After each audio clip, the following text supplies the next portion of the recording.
Good morning. My name is Marco Cardelli. For those of you who have not met me before, I'm the product manager in HCL, the lead product manager for Workload Automation suite of products. And today I'm going to talk about the strategy and the roadmap of IBM Workload Automation. We are at version 10.1 right now. And I will give you a few information about our strategy and an outlook on the future, what we are delivering in a few weeks as FixPack 1, and then we will have a detailed presentation later from Pasquale, and then some information about what we consider priorities for our roadmap of the next couple of years. So basically, the agenda will be starting with workload automation and the digital transformation. And then just a few words about our current strategy, what is the value proposition of the product as we see it. Then we will go through the contents of version 10 and version 10.101, so the FixPack 1. Then we'll go through the roadmap priorities, some more detailed point 6 and 5 and 6 of the agenda are more detailed on the mainframe solution. So the strategy also specifically for the mainframe solution is some anticipation on what we are doing for AI influenced scheduling on Zero.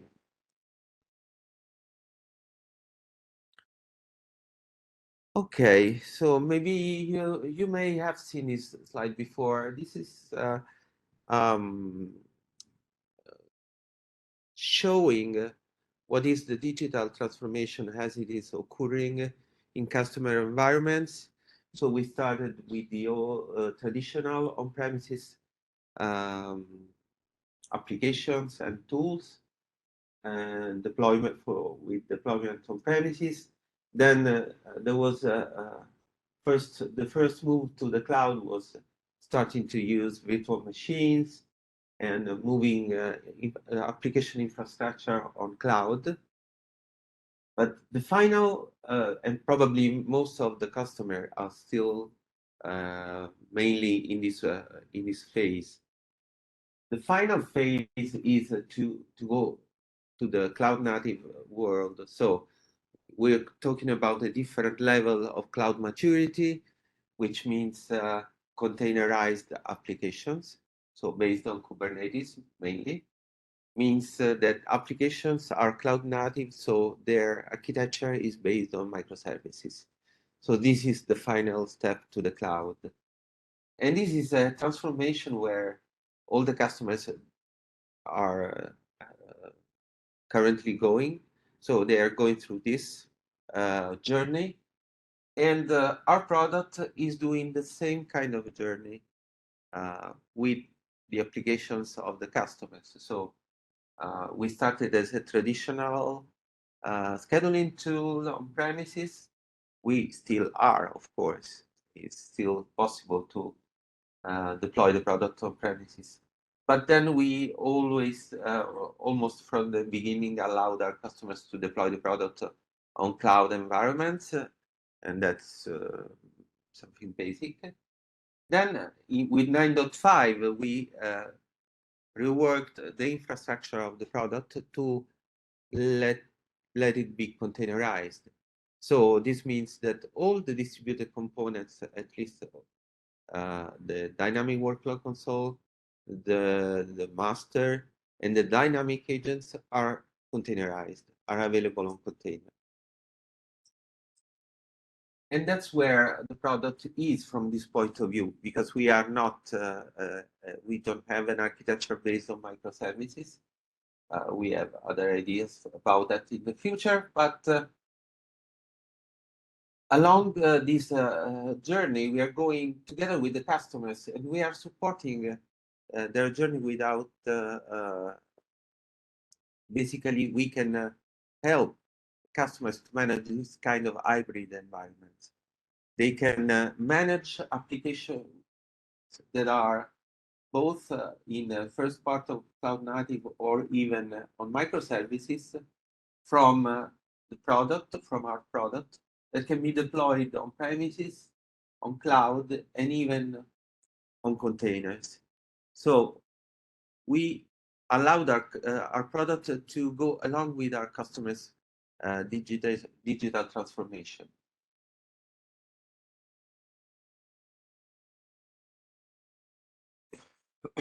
Sorry. The journey was starting from legacy applications, going to cloud for the infrastructure, and finally going to cloud native. We can interconnect all these situations because what's happening currently in customers' environment is that all these different situations are still alive at the same time. There are some legacy applications, some containerized applications, some virtual machines. So it's an hybrid environment with all these solutions deployed at the same time, and we can orchestrate all of them together. We can be deployed on premises, on cloud, on containers. We can help our customers to interconnect all these kind of different environments, still providing one single point of control, and avoid that they can have delays, errors, inefficiency, high costs, because we can interconnect all together all this world. And this is possible because of the changes we have done to our infrastructure, but also because of our investment on providing more integrations, so more job plugins that allow our customers to integrate easily with cloud services, with a number of applications that can be deployed everywhere. So basically, we come to our value proposition. You can automate more and better with our product. You can automate many different scenarios, and we can be deployed basically everywhere because our distributed components can be deployed on, obviously, on legacy systems, on standard Unix machines, but also on virtual machines on cloud or containerized environment. We are certified for Red Hat OpenShift. We can be deployed on Kubernetes platforms of the main cloud providers like AWS, Azure, and Google Cloud. So we all support all of this as a deployment environment for our product. But of course, through the Automation Hub and all the integrations we deliver, every quarter we deliver new ones on the Automation Hub, we can also orchestrate every kind of application that is deployed in customers' environment, from IT applications to business applications. We provide a single point of control, single point where you can monitor all your workloads independently from where they are running, even mixing mainframe workloads and distributed workloads. If you want, you can share the same instance of the dynamic workload console for multiple engines with Z and distributed. And also, we still provide this important feature that is the prediction of the workload execution. We do it in many different ways because we have the workload service assurance, so the critical path management with proper views and alerts. We have the what if facility, what if feature to allow our customers to simulate different actions and verify there's some echo and verify if their actions allow to match the SLA compliance. And we are also providing with 10.1 a new feature based on AI and machine learning to detect anomalies on the workload execution. So this is the area of prediction, workload prediction.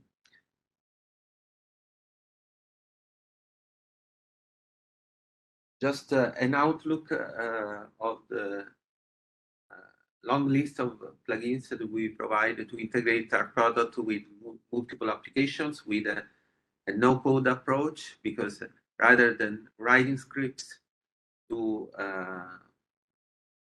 orchestrate these applications, you can just define jobs from our web user interface. So we have now more than 90 plugins, and I think we're going very fast to 100, probably in the next months. We deliver, we apply the continuous delivery process for the development of these plugins. And we deliver new plugins for each quarter. They are in all the areas of all the domains of automation, from ERP to integrations like our traditional SAP integrations, or Oracle e-business, Salesforce, PeopleSoft, and so on, to big data like Informatica, DataStage, Hadoop, Cognos, service-oriented architecture, file transfer, and relational databases. Cloud and containers, this is particularly important because we allow with many different plugins in AWS services, cloud services, Azure and Google Cloud, to perform complex orchestration scenarios from our product. And obviously, each of these platforms provides orchestration services of their own, but they are limited to their specific cloud environment. And I believe that most of the customers have in their environment a multi-cloud situation, so with multiple cloud providers. So it's particularly important for us to allow our customers to build this complex network of workflows, all directly from our user interface. RPA tools is another trend. We don't have many customers using them yet, but we can automate the deployment and then submit and track bots of UiPath, Automation Anywhere, Blue Prism. So it's another important possibility, as well as IT automation. We integrate with Ansible, Chef, Urban Code Deploy, and so on. So this is an important part of our strategy, because it allows our customers to expand, to outreach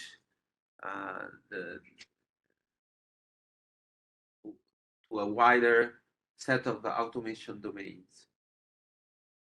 It's important for our customers that maybe people we talk to, like you that are here or connected through the WebEx, maybe you are in the scheduling team, but you should let your application teams know that we can automate all these different scenarios, because in this way you can centralize the control of all these automation scenarios from our product.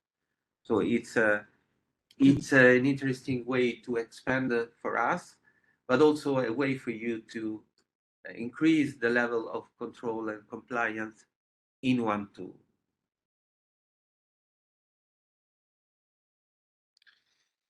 So let's recap what we delivered in version 10. We already presented this in May, but it's good to recap briefly. I see that probably there are questions, but we will answer them later.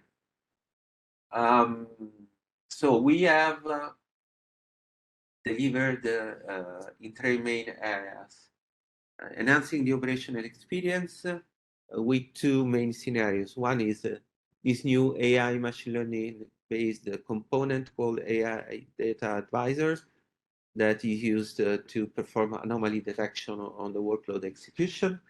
And then we have released the possibility for our product to be observable from many different observability tools. We'll go more into the details about that. And on the Z side, if you are using the Z automation suite, there's a component that is called Z ChatOps that is provided to customers for free. And we integrated IWS with that chatbot tool. Then we allowed our customers to use our own agents to move files into their IT environment. So internal file transfer is a new capability provided by the product, not based on FTP, not based on external file transfer tool, but based on agent-to-agent protocol. Third point is we completely renewed the workload designer part of the user interface, providing a new and more consistent modeling interface. By the way, we are adding with FixPack1 the self-service catalog into this new workload designer, and later on Pasquale will show you the new feature. So first, let's talk of observability. The only point is that I don't have control on the time, so whether I have my watch here. So observability. What is observability? Is the evolution of the monitoring. So you were on the other room. We have the conference on NetCool. That is part of the AIOps portfolio. That's part of the AIOps integration. We integrate with NetCool and AIOps with an event-driven workload automation plugin. But we also integrate for observability with IBM Instana, which also is part of the AIOps portfolio. But in general, we used to be integrated with the Tivoli monitoring tools. We still are in 9.5. We do not support that anymore with the distributed solution on 10.1 because those products are becoming obsolete. They are no more adequate to monitor the modern cloud-native environment, which are further more complex.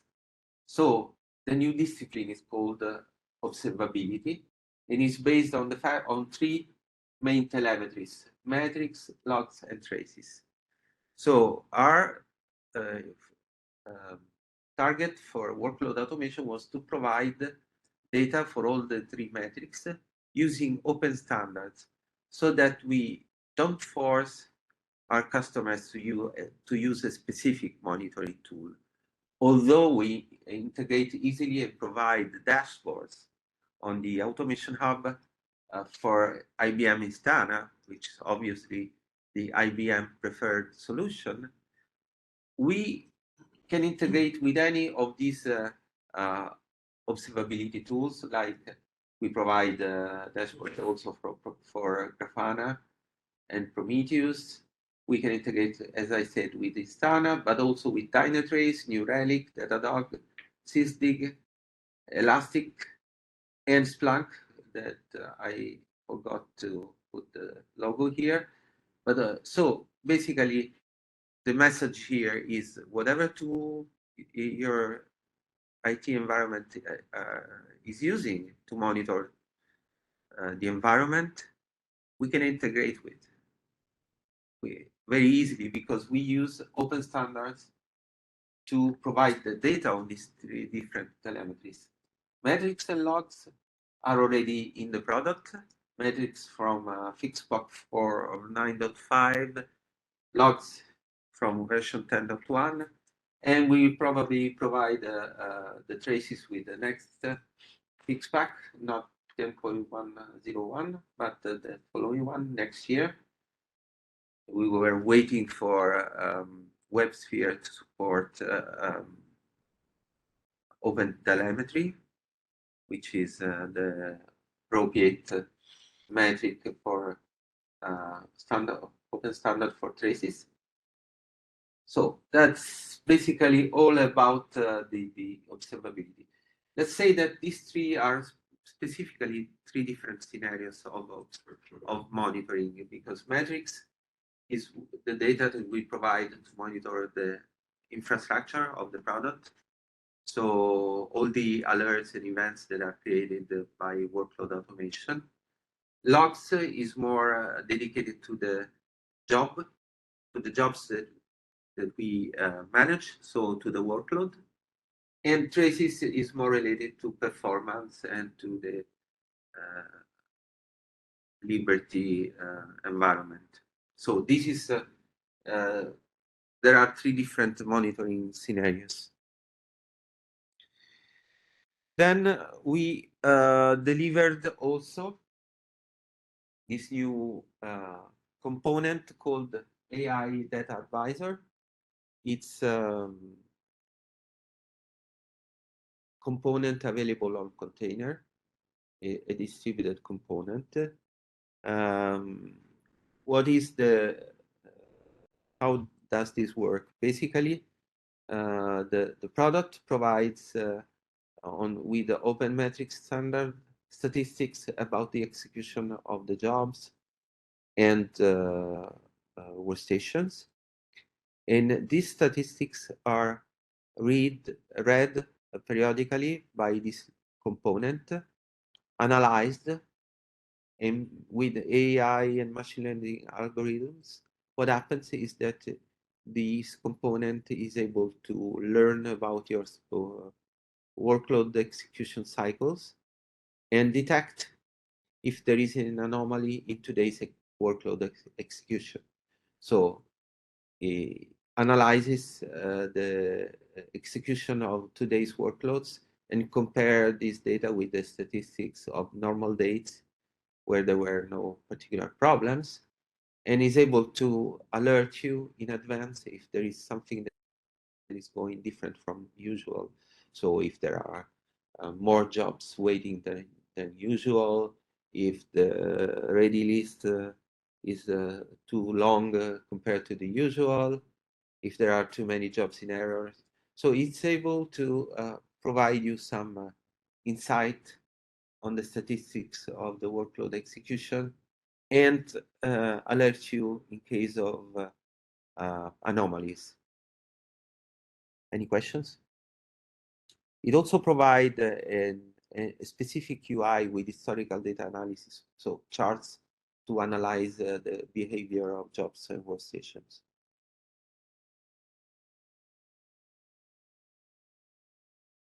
File transfer. We delivered also here a new component called file proxy that is able to manage the file transfer between agents. So this can be on a distributed solution. It can be either installed directly with the server, with the master, or can be deployed standalone. Depends on also, how many file transfer you want to manage. If you have an heavy file transfer workload, perhaps it's better to deploy it in its standalone configuration. It works also in a mainframe environment, so you can connect it to a mainframe decentric agents. Can be the standalone version installation can be configured in high availability. It's an agent-to-agent protocol that basically provides you all the capabilities for managing file transfer between agents. You can define multiple jobs of file transfer in the same job. Or actually, you can define multiple file transfers in the same job, and you can restart each of them separately. You can decide to restart from a point in case of failure from the point of failure. So standard manage file transfer capabilities, or do post transfer actions like deleting the file after transfer, renaming it. You have plugins to encrypt the data before or after the transfer. Well, the transfer itself is always encrypted because we use HTTPS protocol to move the files. So we start to manage file transfer capabilities into our product without any extra charge. And the other point is that we are going to complete this part with integrations with file gateways. And in the long-term picture, we will also provide our own file gateway. So it will be possible to use our product with full managed file transfer capabilities. The new workload designer, I mean, here a demo is much more powerful. We have completely renewed the interface, made it more consistent. All the database objects are available in the same interface, in the same UI. There is an improved search functionality, a new landing page for the workload designer that can be fully customized, so you can choose what to show in the landing page. But also when you edit an object, you have a workspace area scrollable, so you have all the details, all the parameters in one panel that you can scroll. You don't have different tabs, so it's becoming more and more usable. Hopefully, it will be much easier to work with this new workload designer than with the old one.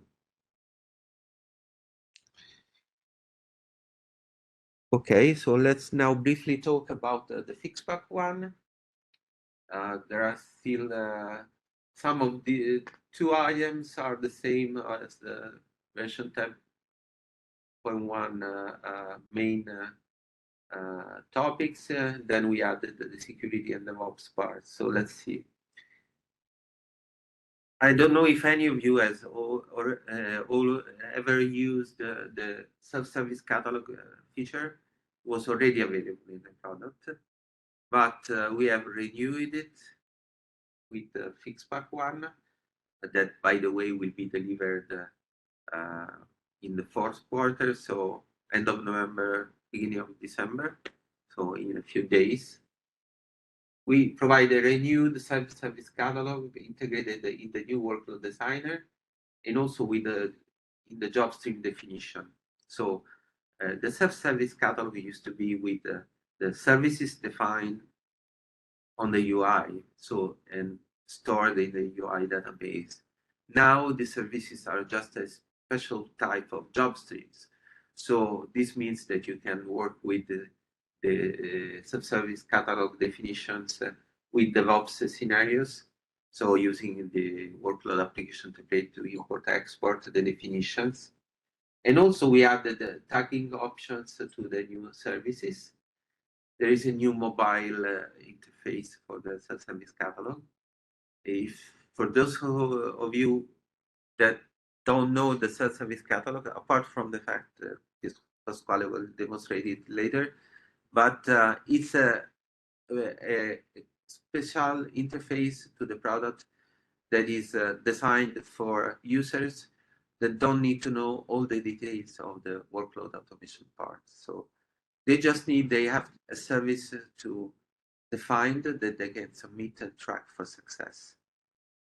So under the cover, there is a job stream executing, and they can provide parameters to that then are resolved with variable substitution into the job streams.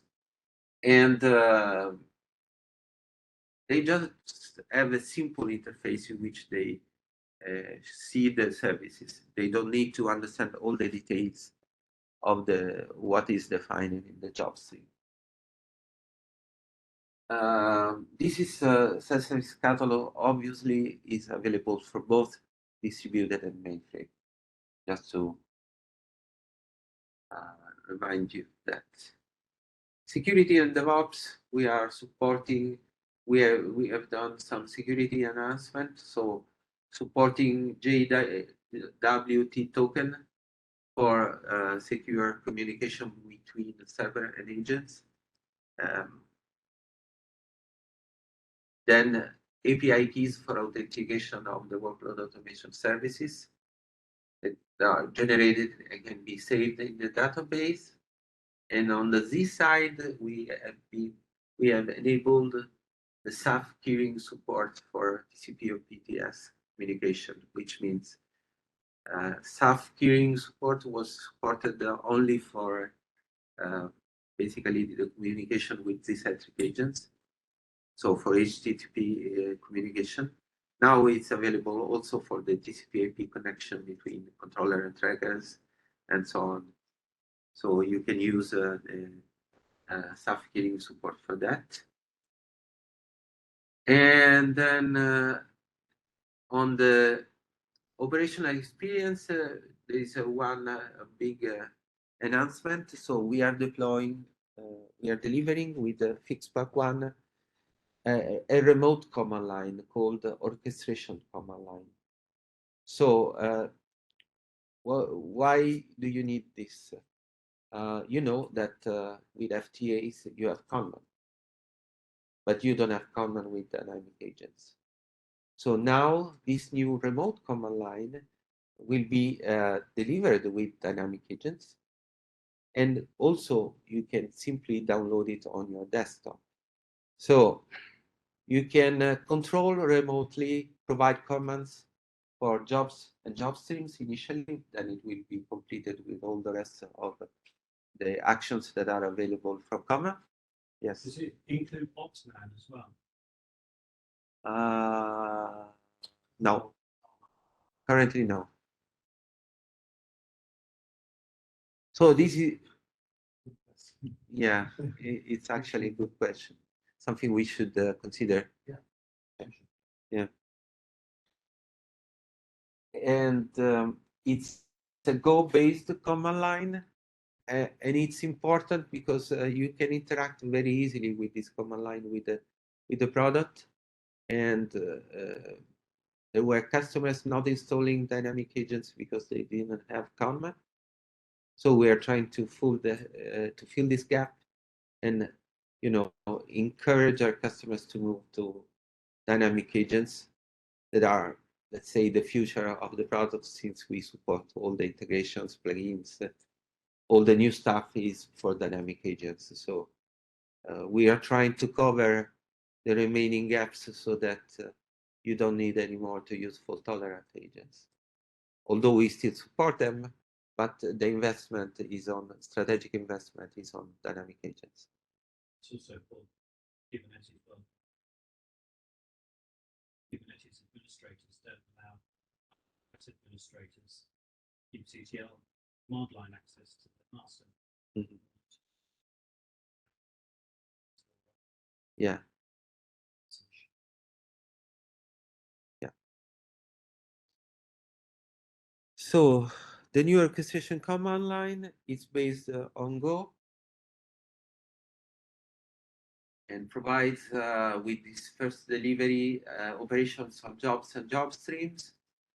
The user can authenticate via API key and remotely execute commands to perform all operations on jobs and job stream. And this orchestration command line will be automatically installed with the dynamic agents. But it's also deployable on your desktop or your laptop if you want. So on Mac.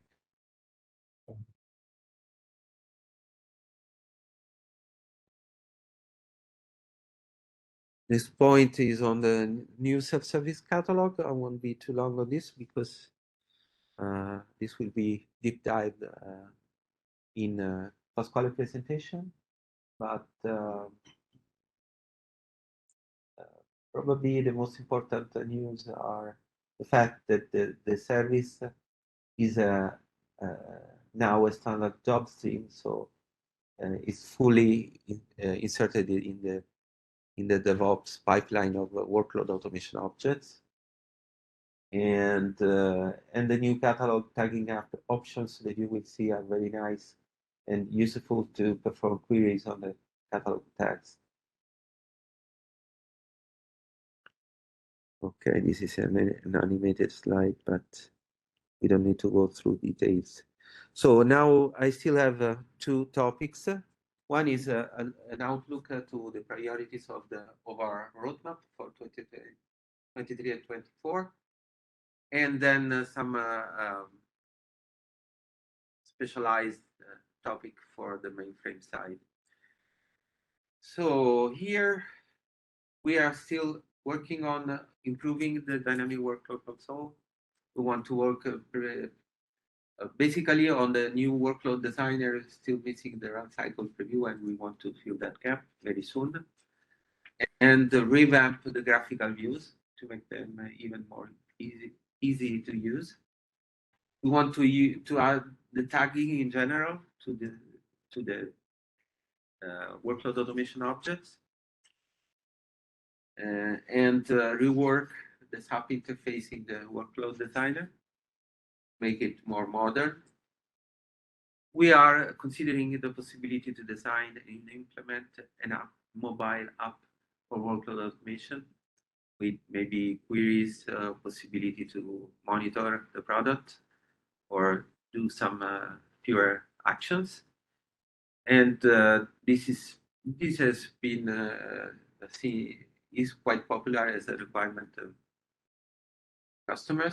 among customers. We need to complete the orchestration command line with all the rest of the objects and commands. We are also working to revamp the monitoring part of the UI because it's a little, let's say that it can be improved, and also provide the traces part for the observability. As a feedback on the self-service catalog, we were asked to provide an approval flow, and in general to provide change management for workload automation objects. So this is another part of the investment for the near future. Job as code, we want to improve the scenarios where the definition of workload automation are part of your DevOps pipelines. So integrating with GitHub, maybe you can save your code in text format, your workload automation database objects definition in text format in GitHub, and make it part of your DevOps pipelines. Define a JSON format for workload automation definition. So a standard JSON format that is easy to modify also manually when you want to do modifications. And introduce custom database object validation, which means rules that your users need to follow when they define objects. So naming conventions, so some fields defined in a specific way, and they are forced to use. So if they try to save the object with a different setup, that fails. So that would be something very useful for you if you want to enforce some standards in your company. And then there is the part of on the mainframe where we are working. I will talk about the AI influence scheduling in a minute. We want to integrate with JCL Expert. It's a new tool provided by IBM to do JCL validation. We have some migration requirements from internal IBM teams. We would like to support the long-term plan in the WC. That's a requirement asked from many customers, and I'm trying to put it in plan. It's an heavy effort for the team, but it's something that we need to face. And then support job as code also on the mainframe. We plan next year to introduce a new release of the product 10.2. Maybe it's quite close to 10.1, but there is a reason for doing that. We don't want too much to deliver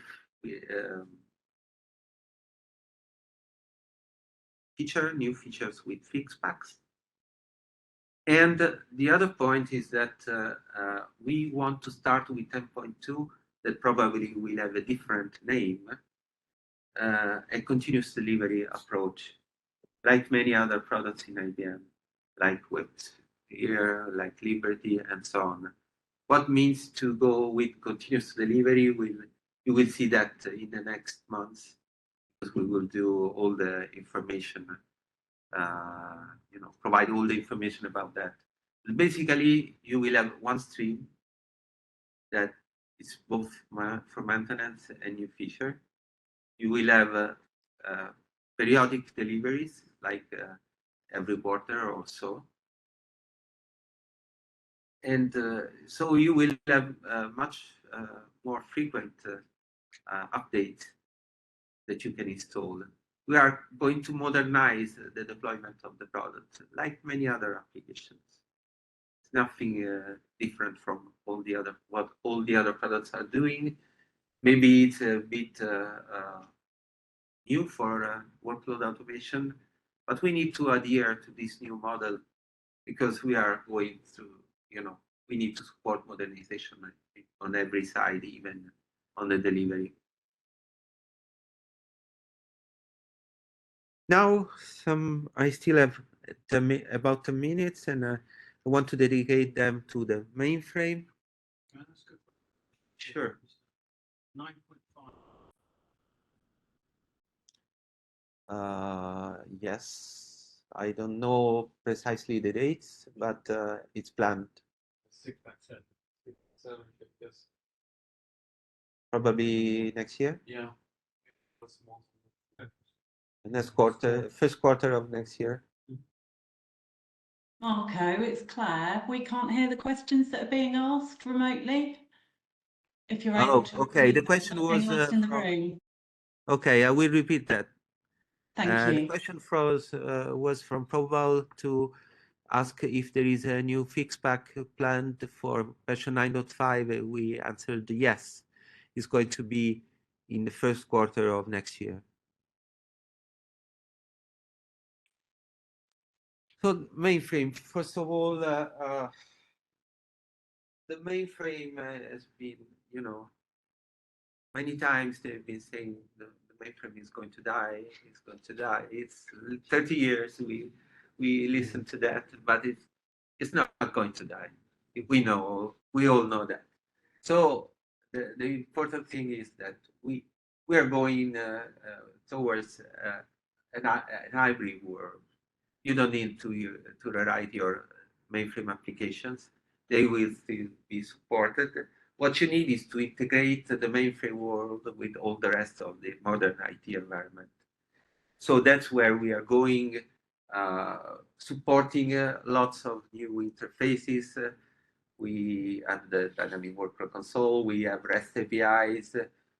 We support DevOps scenarios with the WAPL language tool that you can do import-export of object also on the mainframe. We support containers also. It's possible if you use the ZCX extension on the system to start containers on the OS. And we have certified our containers for that. So you can start the dynamic workload console as a container on the OS or a decentric agent if you want. We support Zoe, that is an open source project supported by IBM and other vendors. And that is a very simple approach as an interface to the mainframe world. And also the ChatOps, as I mentioned before. The ChatOps is a chatbot that allows to have a collaborative approach to the mainframe. many tools on the System Z are integrated in this. You see System Automation, Omegamon, and other tools. And we also are integrated with that.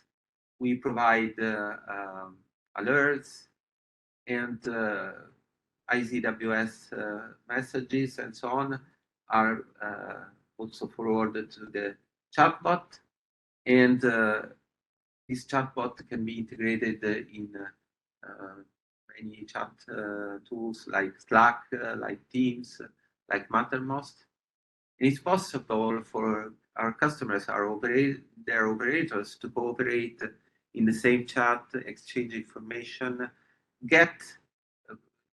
issue queries on the product, and do some actions. So they can get information and share them on the chat, and then if they want to, they even can drill down to web-based dashboards and so on. So we integrate with the ChatOps. I'm not sure if any of you knows this tool from IBM, but no? No, not yet. Okay. It's provided for free if you're using it was Z Workload Scheduler in the version of the Z Automation suite that includes Z Workload Scheduler, Z Automation, System Automation, and NetView. Zoe told you, Zoe provides, it's an open source tool that provides a desktop user interface, a command line, and Visual Studio Code extension to work with to create a development environment on the mainframe. And we are integrated with our REST APIs with the command line. So basically, you can use the Zoe command line to interact with the product.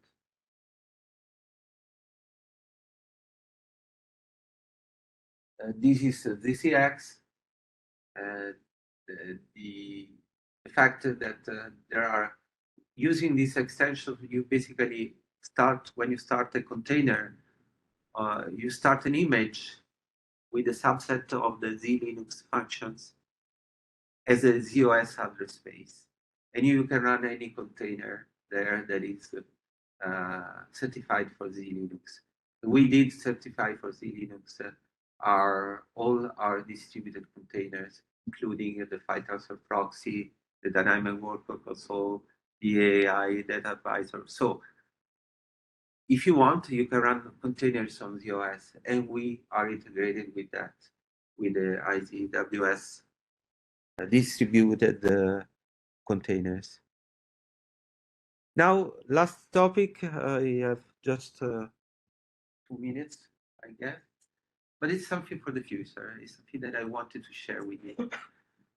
The IBM Z is planning to, for the next ZOS releases, we're talking about the next 2-3 years, to provide functionality that allow to optimize the job execution on JAS based on AI.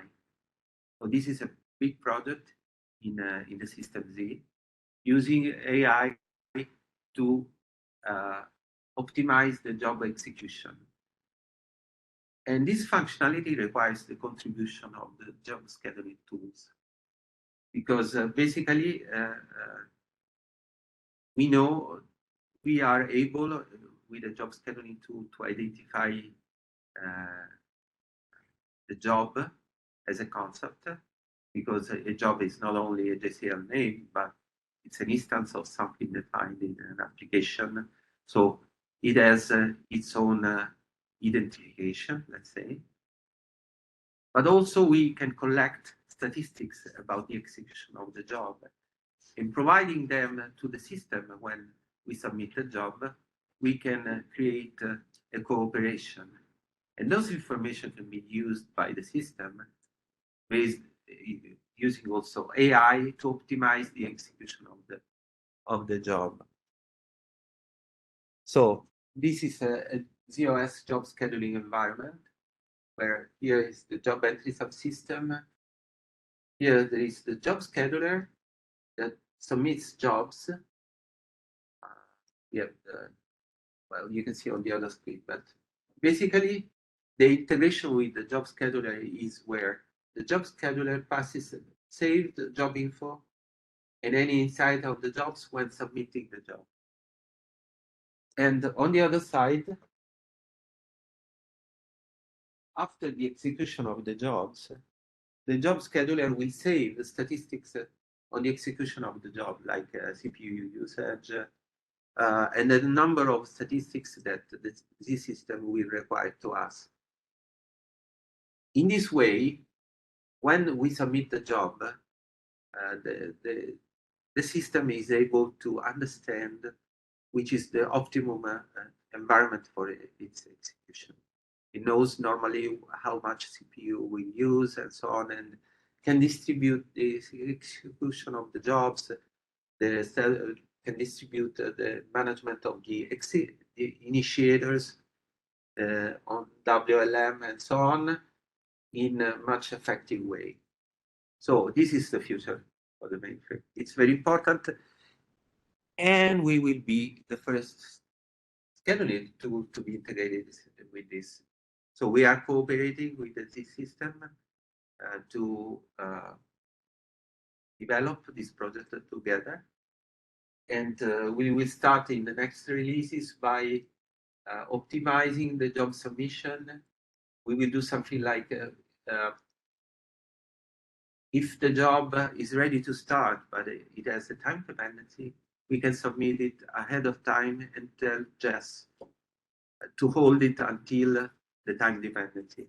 This will allow Jess to know in advance what he has to manage and optimize the job execution.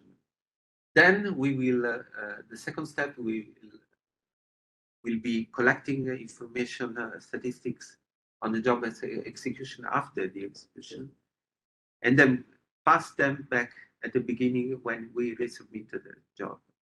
The same job will be resubmitted, then we will pass this information and statistics to the system that will use that with AI. So this is an anticipation for the future. Let's say in the next 2-3 years. I think it's an important project, and I'm very proud that our product will be one of the first exploited. That's all. Okay. We have some Marco, questions. Yes. Claire, we've got a number of questions on the chat. If we can Okay, go let through me those. open the chat. Okay, so the first one, I can read them out for you if you want. The first one is, can old 8.6 or 9.3 legacy agents that are on-premise connect to 9.4, 9.5 or 10.1 masters in the cloud? Okay, I don't know by heart all the combinations, but there is a matrix that should be published, and certainly we support some compatibility backward, probably not 8.6 seems to me very far, but 9.3 probably yes. So even though 9.3 is now out of support, so it's a compatibility provided, but there is no official support for that, so they need to ask for a support extension. Okay, brilliant, thank you. The next one from Jonathan is, will version 10 be the last version of IWS that supports FTAs and simple agents? All the new features use LWA, so we are planning to migrate to these, but want to know if there are any timelines for the end of FTA. Not for the distributed solution, yes, for the Z solution. So FTA will be still supported by IWS distributed in our next release, even though it's better to move to dynamic agents, but we still support them. We probably don't do any major enhancement in that area. On the Z version, when we do 10.2, I'm not sure if it will be exactly at the same time of the distributed release, but we will not provide any more support for fault-tolerant agents. They will not be delivered on the mainframe side, so only the centric. And is there still a plan for the unified agent between dynamic and FTA? Well, not really. We are providing more and more feature on the dynamic agents, so that will be basically the unified agent. Okay. So that's the plan right now. But we will still support FTAs in our next release on distributed. Okay, lovely, thank you. The next one from Sarah. What versions of IWS will work with the version 10 TDWC? Okay, I think we support 9.5 and even 9.4. Yes, the DWC is backward compatible. Yes, so supported versions can be connected to version 10.1. Obviously, you cannot use the new features. We're using 10 with 9.5. Yes, that's 4 at the moment. okay. On our development system levels, it works perfectly. Okay, and also Chris is confirming that this is true because they have version 10 DWC working with 9.5. Okay. 9.5. 9.5 example. Okay, brilliant. Next question from Jonathan again. The new command line conman for LWA, will this still use or have a feature like centralized security to stop user access, etc.? This is quite technical for me. Davide, Pasquale, do you have any insight on this? Otherwise, we can write down the question and provide an answer later. Okay. Okay, I'll keep a record of that, and Jonathan, we can get back to you on that. I think that the current command line will use the same security as Conman on the 10 release. So we'll use the security file that is defined on the master. If this is the question, The problem is I don't know what is this centralized security. exactly, it's the word centralized security that is misleading for us. Okay.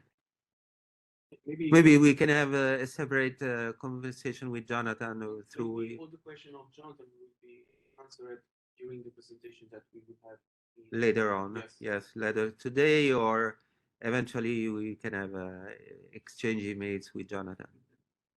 Okay. Okay, that's great. And one last question, hopefully a nice one for you, Marco, a nice easy one. When is the end of life planned for 9.5? It's not planned for now, so no problem. Even though we are planning at 10.2, we are not yet thinking about EOS end of support for 9.5. Who asked that question? Was it Nigel? No. Prathmesh, I'm sorry if I pronounced your name wrong. Sounds like a Nigel question. It wasn't Nigel. Okay. Are these all the questions? Oh, one more. Sorry, one more from Nigel. What about 9.4? 9.4 is already has been announced as a EOS end of support, and will happen in September next year. Brilliant, thank you. Okay, so I guess next presenter. If you